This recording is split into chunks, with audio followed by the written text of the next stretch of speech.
بسم اللہ الرحمن الرحیم۔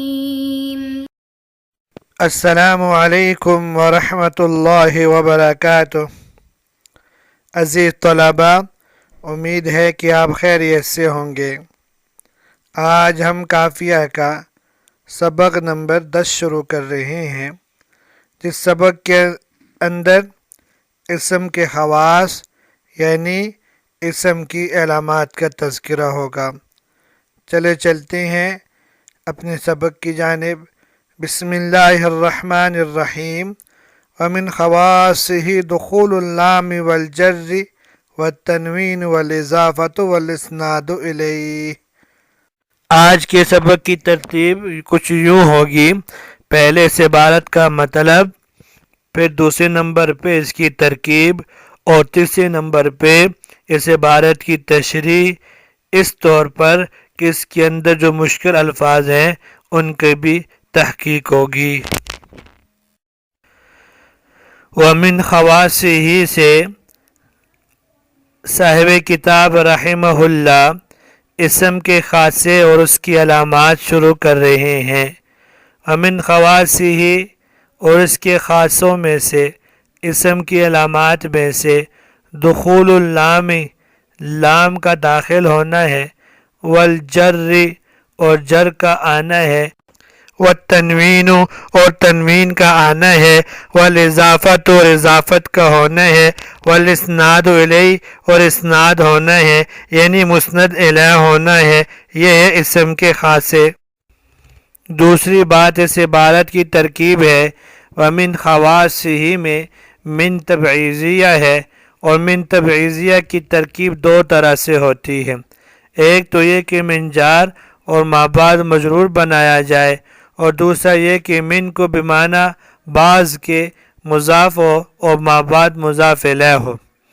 اگر ہم من جار کو بنا لیں پھر من جارہ ہوگا، خواصہ مجرور، جار مجرور مل کر خبر مقدم، اور ما بعد یعنی دخول اللام مبتدا ہوگا، یا من بعض ہو کر من بعضہ کے بعضوں کے معنی میں ہو کر مبتدا، اور ما بعد دخول اللام خبر ہے۔ الجر یا الجر اور التنوین یا تنوین میں دو اعراب ہیں۔ ایک جیسے کہ میں نے پڑھا ہے جر کا ہونا الجری التنوینی، اور دوسرا الجر والتنوین۔ اگر یہ مجرور ہو تو اس کا عطف لام پر ہوگا، اور اگر یہ مرفوع ہو تو مرفوع ہونے کی صورت میں ان کا عطف دخول پر ہوگا۔ مگر یاد رکھیے مرفوع ہونے کی حالت میں جر اور تنوین مصدر مجہول ہوں گے، بمعنی مجرور ہونا اور منون ہونا۔ الاضافۃ والاسناد صرف مرفوع ہیں اور ان کا عطف دخول پر ہے، کیونکہ یہ نہ شروع میں آتی ہیں اور نہ آخر میں، بلکہ درمیان میں ہوتی ہے۔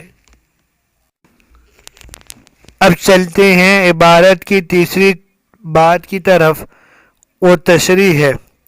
ومن خواصہ میں من تبعیضیہ ہے، اور من تبعیضیہ کا ذکر ترکیب میں کر لیا ہے۔ خواص جمع خاصۃن کی، اور خاصہ کا معنی یہ ہے کہ خاصۃ الشیء ما یوجد فیہ ولا یوجد فی غیرہ، کسی چیز کا خاصہ وہ ہوتا ہے جو اس چیز میں پایا جائے کسی دوسری چیز میں نہ پایا جائے۔ پھر خاصہ کی دو قسمیں ہیں، شاملہ، غیر شاملہ۔ شاملہ وہ ہے جو تمام افراد میں پایا جائے، اور غیر شاملہ وہ ہے جو تمام افراد میں نہ پایا جائے۔ دخول اللام، تین الفاظ آتے ہیں: دخول، لحوق اور اتصال۔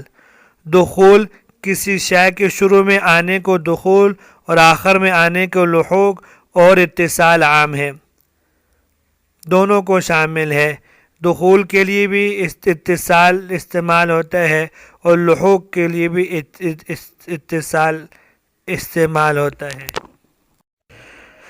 تو صاحب کتاب نے دخول اللام بتا کے یہ بتلایا کہ اسم کی ایک نشانی اور علامت یہ ہے کہ اس کی ابتدا میں الف لام داخل ہوتا ہے، اور لام سے مراد الف لام تعریف کا ہے، مطلق لام مراد نہیں ہے، کیونکہ مطلق لام تو لام امر بھی ہوتا ہے، لام تاکید بھی ہوتا ہے۔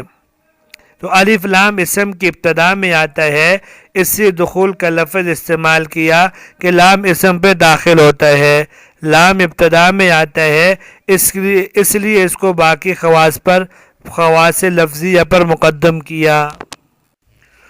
دخول اللام کہہ کے صاحب کافیہ رحمہ اللہ نے حرف تعریف میں نفیوں کا جو اختلاف ہے اس میں امام سیبویہ کے نظریے کی تائید کی ہے، کیونکہ نحات کے ہاں حرف تعریف کے حوالے سے اختلاف ہے۔ امام سیبویہ رحمہ اللہ کا نظریہ یہ ہے کہ حرف تعریف صرف لام ہے، اس لیے کہ تعریف تنکیر کی ضد ہے اور تنکیر کے لیے صرف تنوین ہے، تو اس کے مقابل تعریف کے لیے بھی صرف ایک حرف لام ہے اور یہ لام ساکن ہوتا ہے اور ابتدا بالسکون محال ہوتی ہے، اس لیے اس لام پر حمزہ زیادہ کیا گیا تاکہ ابتدا آسان ہو جائے۔ امام خلیل بن احمد رحمہ اللہ کا نظریہ یہ ہے کہ حرف تعریف صرف ال ہے، اس لیے کہ تعریف تشکیک کی ضد ہے، تشکیک کے لیے حل آتا ہے تو اس کے مقابل تعریف کے لیے ال آتا ہے، اگرچہ جو حمزہ ہے یہ درمیان کلام میں گر جاتا ہے، درمیان میں کلام میں گر جانے کے باوجود وہ اسم کو معرفہ سے نکرہ نہیں بناتا۔ اور تیسرا جو نظریہ ہے امام مبرد کا ہے، امام مبرد کا نظریہ یہ ہے کہ حرف تعریف صرف حمزہ ہے، اس لیے کہ تعریف تشکیک کی ضد ہے اور تشکیک کے لیے حمزہ استفہام آتا ہے تو تعریف کے لیے بھی حمزہ آئے گا، پھر اس کے بعد لام زیادہ کیا گیا تاکہ حمزہ تعریف اور حمزہ استفہام کے درمیان میں فرق کیا جا سکے۔ لام تعریف کو اسم کا خاصہ اس لیے بنایا ہے کہ واضح نے لام تعریف کو ایسے معنی کے لیے وضع کیا ہے جو مستقل بالمفہومیت ہو، اور معنی مستقل بالمفہومیت مطابقتاً صرف اسم میں پایا جاتا ہے، اس لیے لام تعریف کو اسم کا خاصہ بنایا گیا ہے۔ آگے ہے والجر، اب اس کی والجر والجری اعرابی حالت کا ذکر تو ترکیب میں کر لیا ہے، اب جر جو ہے یہ بھی اسم کی ایک علامت اور نشانی ہے، کیونکہ جر جو ہے یہ اثر ہے حرف جار کا، اور حرف جار جو ہے یہ اسم کے ساتھ خاص ہے تو جو اس کا اثر ہے وہ بھی اسم کے ساتھ خاص ہوگا۔ اب جر کیونکہ یہ داخل یہاں دخول ہے، اس کا عطف دخول پہ ہے تو دخول بمعنی لحوق کے بھی ہے کہ اس کے آخر میں لاحق ہونا۔ والتنوین، یہ تنوین بھی اسم کی علامت ہے، جیسے کہ کتاباً، مآباً، سراجاً، وہاجا، یہ بھی اسم کی علامت ہے۔ تنوین کا لغوی معنی ہے جعل الاسم منونا، اسم کا تنوین والا ہونا۔ تنوین کی تعریف کیا ہے؟ التنوین نون ساکنہ تتبع حرکت آخر الکلمہ لا لتاکید الفعل، تنوین نون ساکن ہوتی ہے جو کلمے کی آخری حرکت کے مطابق ہوتی ہے، فعل کی تاکید کے لیے نہیں ہوتی۔ تنوین کی 5 اقسام ہیں۔ نمبر 1 تنوین تمکن، وہ ہے جو مدخول کے متمکن ہونے پر دلالت کرے، جیسے زید عمر کے اوپر ہے۔ دوسری تنوین تنوین تنکیر ہے، وہ ہے جو مدخول کے نکرہ ہونے پر دلالت کرے، مآباً، سراجاً۔ تنوین عوض وہ ہے جو کسی کے عوض ہو، جس کے 3 صورتیں ہیں۔ نمبر 1 وہ جملے کے عوض ہو، جیسے یومئذ، حینئذ۔ نمبر 2 مضاف الیہ کے عوض ہو، جیسے کل فی فلک، اصل میں تھا کلہما۔ نمبر 3 عوض عن الحرف ہو، جیسے دواعن۔ نمبر 4 تنوین تقابل ہے، یہ تنوین جمع مؤنث سالم میں ہوتی ہے جو کہ جمع مذکر سالم کی نون کے مقابلے میں آتی ہے۔ نمبر 5 تنوین ترنم، جو تحسین صوت کے لیے اشعار کے آخر میں آتی ہے، آواز کو خوبصورت بنانے کے لیے اشعار کے آخر میں جو تنوین آتی ہے اس تنوین کو تنوین ترنم کہتے ہیں۔ اب تنوین کی جو 4 قسمیں ہیں، تنوین تمکن یہ منصرف اور غیر منصرف میں فرق کرتی ہے، اور منصرف اور غیر منصرف ہونا اسم کا خاصہ ہے، اس لیے اس کو بھی اسم کے ساتھ خاص کر دیا۔ اور دوسرے نمبر پہ تنوین تنکیر ہے، یہ معرفہ نکرہ میں فرق کرتی ہے، اور معرفہ نکرہ ہونا یہ اسم کا ساتھ خاص ہے، اس لیے اس کو بھی اسم کے ساتھ خاص کر دیا۔ اور تیسری تنوین ہے جو تنوین جو مضاف الیہ کے عوض ہوتی ہے، اضافت اسم کے ساتھ خاص ہے، اس لیے اس کو بھی اس کے ساتھ خاص کر دیا۔ اور نمبر 4 تنوین تقابل، یہ نون جمع مذکر سالم کو مقابلے میں تھی، اور وہ نون جمع اسم کے ساتھ مختص تھا، اس کو بھی اسم کے ساتھ خاص کر دیا۔ آگے ہے والاضافت، صاحب کتاب نے چوتھا جو خاصہ بیان کیا وہ اضافت کا کیا ہے۔ اضافت اسم کا ایک اہم خاصہ ہے۔ اب اس کو صاحب کتاب نے الاضافہ مطلق کہا ہے۔ اگر الاضافت بھی کہتے تو مضاف مراد ہوتا، الاضافت الیہ تو اس سے مضاف الیہ مراد ہوتا، اور تیسرا طریقہ یہ ہے کہ اضافت کا لفظ مطلق استعمال کیا جائے، ایسی صورت میں مضاف اور مضاف الیہ دونوں مراد ہو سکتے ہیں۔ اب صاحب کتاب نے الاضافہ مطلق استعمال کر کے اصل میں اس اختلاف کی طرف اشارہ کیا ہے کہ اسم کا خاصہ کیا ہے، مضاف ہے یا مضاف الیہ ہے، یا دونوں اسم کے خاصہ ہیں۔ جمہور نحات کا نظریہ تو یہی ہے کہ مضاف اور مضاف الیہ دونوں اسم کا خاصہ ہے۔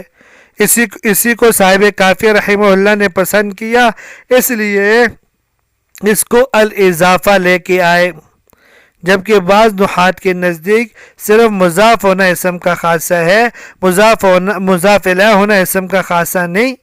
جس طرح دیکھیے یوم ینفع الصادقین صدقہم، یعنی یوم مضاف ہے، ینفع فعل ہے، تو اس لیے بعض نحات کہتے ہیں صرف مضاف ہونا ہے۔ بہرحال صاحب کتاب کے نزدیک مضاف ہونا بھی اسم کا خاصہ ہے اور مضاف الیہ ہونا بھی۔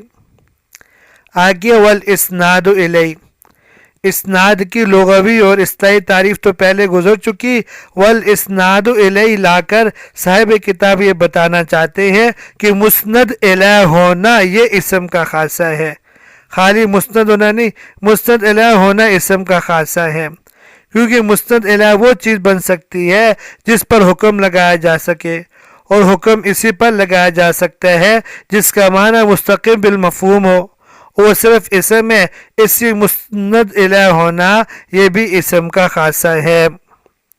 یہاں تک آج کا سبق مکمل ہوا۔ اب آگے اسم کی کتنی اقسام ہیں اعراب و بنا کے اعتبار سے وہ سبق انشاءاللہ کل پڑھیں گے۔ امید ہے کہ آپ کو آج کا سبق سمجھ میں آ گیا ہوگا۔ اللہ تبارک و تعالی ہم سب کا حامی و ناصر ہو۔ السلام علیکم ورحمۃ اللہ وبرکاتہ۔